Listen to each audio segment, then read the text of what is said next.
আম একটা ধাপ নিয়ে চলে আসলাম। অনেক দিন ধরে ইচ্ছে করছিল ধাপ পুডিং বানাবো।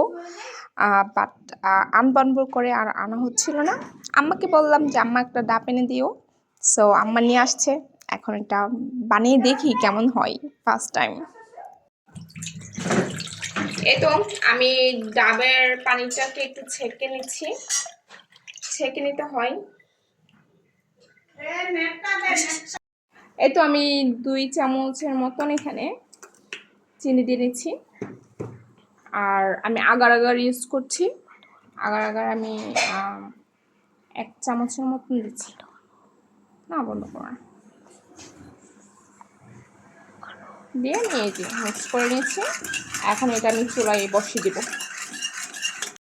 এই তো আমি বসিয়ে দিয়েছি। এটা একটু জাল দিয়ে নেব, তারপর নামিয়ে নেব। আমি এটা ইউটিউব থেকে রেসিপিটা দেখেছি, দেখে আমি ওইটা ফলো করে বানাচ্ছি। জানি না কেমন হবে, বাট হোপফুলি ভালোই হবে।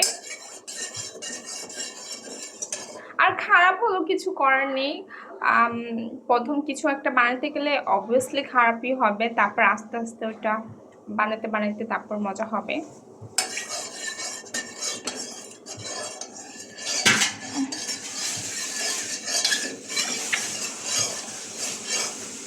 এই তো আমার রিয়ান সোনারটা এখানে আমার কাছে বসে আছে। এই তুমি বসে আছো না দাঁড়ায় আছো? আমি বলতেছি বসে আছো। ভালো করে বলক উঠে গিয়েছে। এখন আমি এটা নামিয়ে নিব। আমি জানি না আমার আগার পাউডারটা ঠিকভাবে দিয়েছি কিনা, না হলে তো ভালো করে জমবে না। পাউডারটা মেইন, পাউডারটা ভালো করে দিতে হবে। বেশি দিলে হার্ড হয়ে যাবে, আর কম দিলে এটা ভালো করে জমবে না। এটা হয়ে গেছে, এখন আমি নামিয়ে ফেলবো একটা পাত্রে।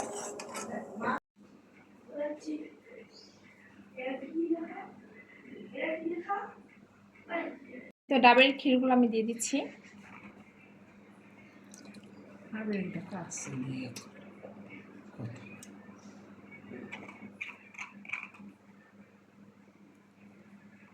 এখন এটা আমি এইভাবে রেখে দিব।